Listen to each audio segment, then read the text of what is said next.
शांति। ओम शांति। ओम शांति।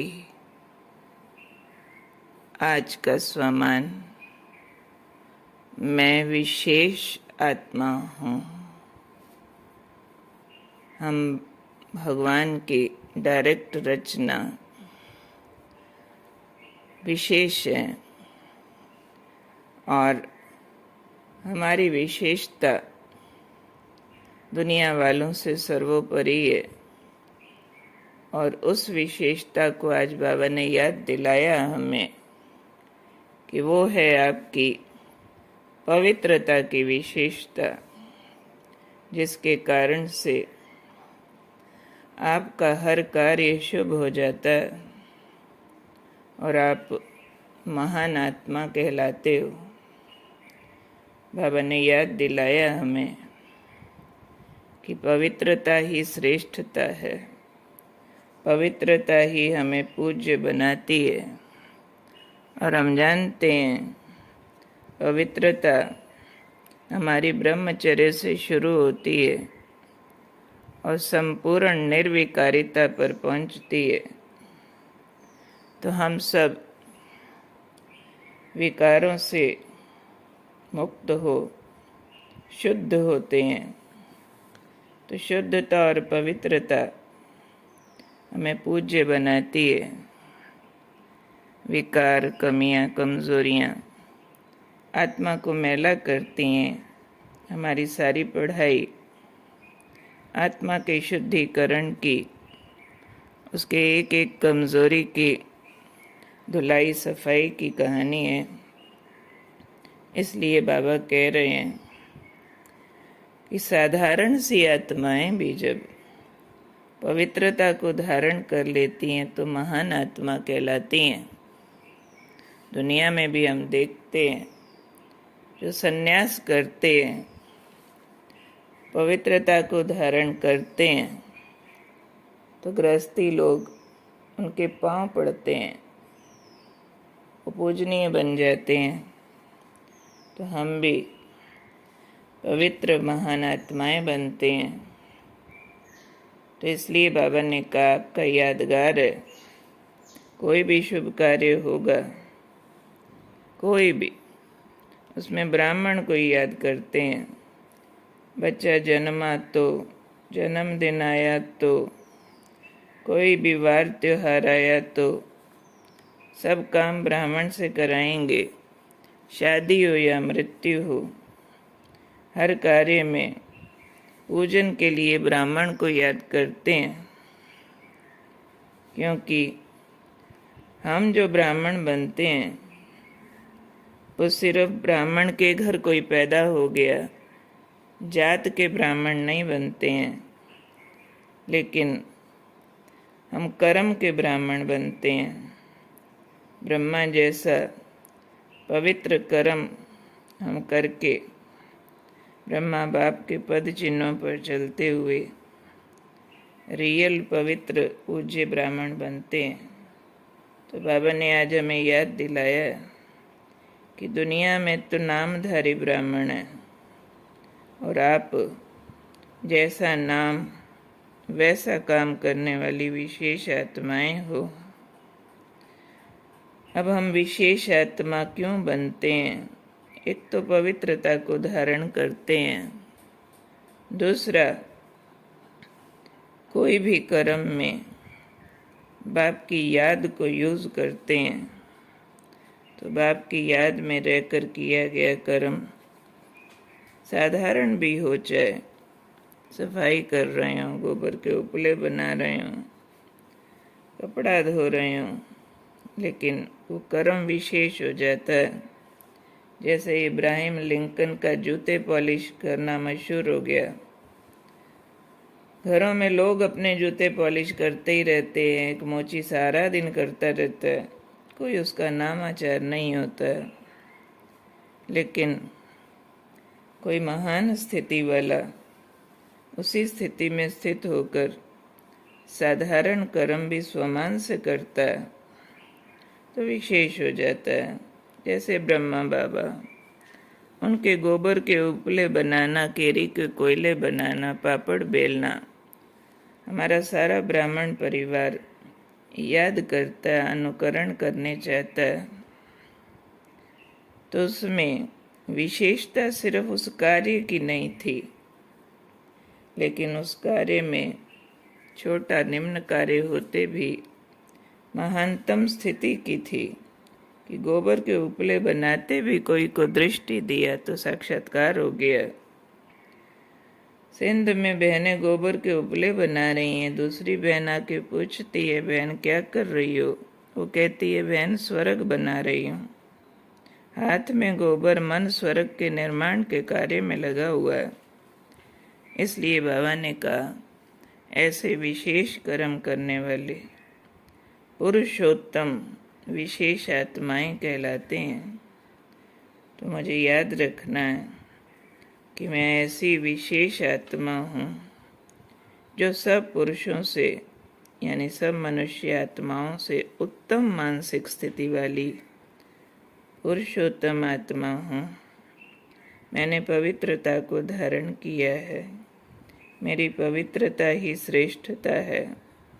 पवित्रता माना कोई भी विकार की, कमी की, कमजोरी की, मलिनता को, मैल को अपने पर लगने न देना। ये मैंने रास्ता चूज किया है। इसलिए दुनिया में जो शुभ कार्यों में ब्राह्मण को याद करते हैं वो मैं हूँ।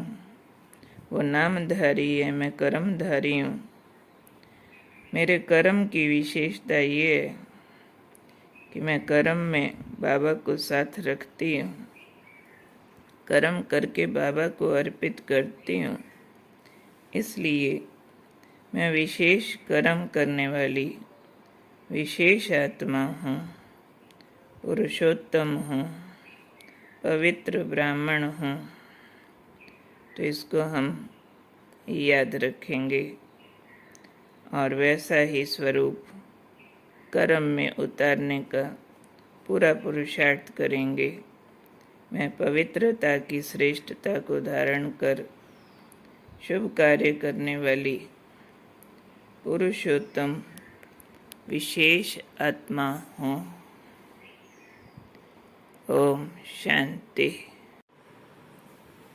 बाकी अभी जो हमारा स्वदर्शन का अभ्यास चल रहा था, अनादि स्वरूप, तो उस अनादि स्वरूप का अभ्यास में हमने आत्मा का शांत स्वरूप, आत्मा का पवित्र स्वरूप तो किया है, परंतु अभी विचार ऐसा आता है कि आत्मा के इन गुणों को इमर्ज करने वाली जो बेसिक बात है उस पर हम अच्छी तरह ध्यान दें, जिससे 7 गुणों की उत्पत्ति अपने आप महसूस होने लगेगी।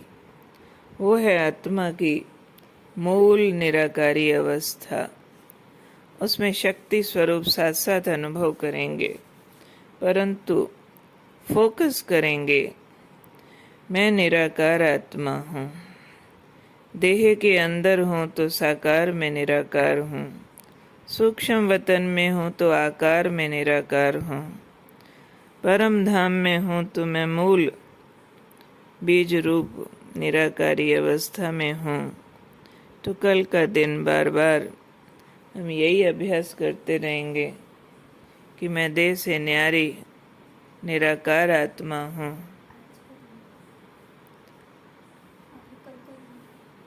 कल का दिन नहीं, आज का दिन हम ये अभ्यास करेंगे निराकारी स्वरूप का। तो ध्यान रखना है इस बात का कि ये मेरी निराकारी अवस्था हर अवस्था का आधार है, हमारे ईश्वरीय जीवन का फाउंडेशन है। तो इस फाउंडेशन को पक्का करने से बाकी सब धारणाएं, सब तरह के योग की एकाग्रता और प्राप्तियां इससे जुड़ी हुई हैं, क्योंकि निराकारी अवस्था के अगेंस्ट देह का भान आता है, और देह भान जब आत्मा के ऊपर सवार होता है तो आत्मा के रिसेप्टिविटी को ख़त्म करता है और आत्मा के अंदर छिपे हुए जो मूल ऊर्जा है उसको ब्लॉक कर देता है। तो आज के बाबा के महावाक्य निराकारी अवस्था पर बहुत विशेष प्राप्त हुए हैं, जो हमें विशेष दिशा निर्देश देते हैं निराकारी स्वरूप के लिए। 26/3/93 की अव्यक्त मुरली में बाबा ने कहा, आपकी ओरिजिनल अनादि स्टेज तो निराकारी है ना।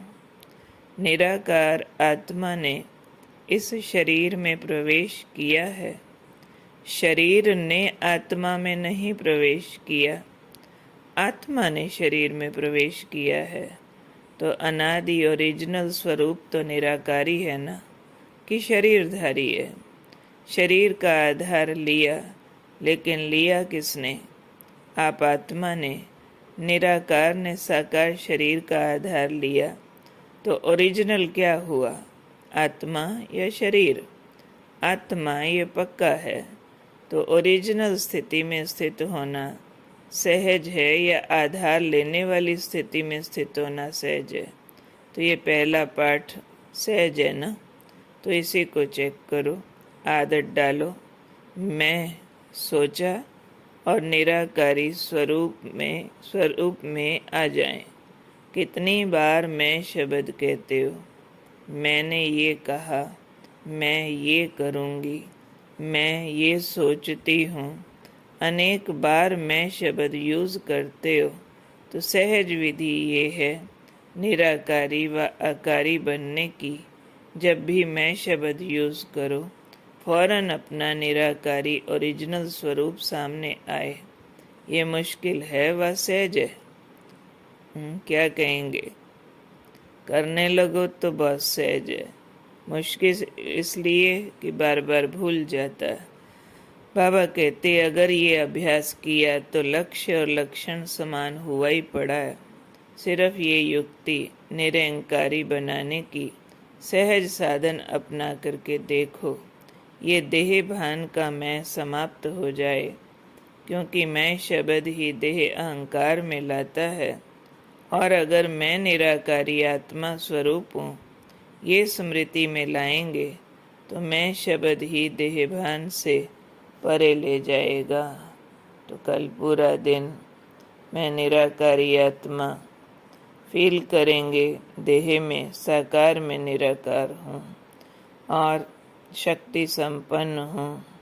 साकार में निराकार आत्मा परम धाम से अवतरित हुई हूँ। बार बार महसूस करेंगे कि कर्म इंद्रियों को ऑर्डर दे करके चलाते हैं। कर्म इंद्रियां सेवक हैं और मैं आत्मा इनका राजा हूँ, इनका मालिक हूँ। इनको तनख्वाह दे करके इनसे काम कराता हूँ। तो ऐसे कर्म इंद्रियों का राजा शक्ति स्वरूप आत्मा होकर के हम बार बार देह से न्यारेपन में स्थित होकर विघ्न विनाशक स्वरूप का आनंद लेते रहेंगे। निराकारी स्वरूप और नमः शाम में और बार बार जब बैठेंगे तो पूरा निराकार मूल वतन में जाकर सितारा बाबा की किरणों में बैठ जाए। यह अभ्यास हम सब करते हुए सारे विश्व की आत्माओं को सुख शांति पवित्रता की किरणें देंगे। ठीक है? ओके। ओम शांति।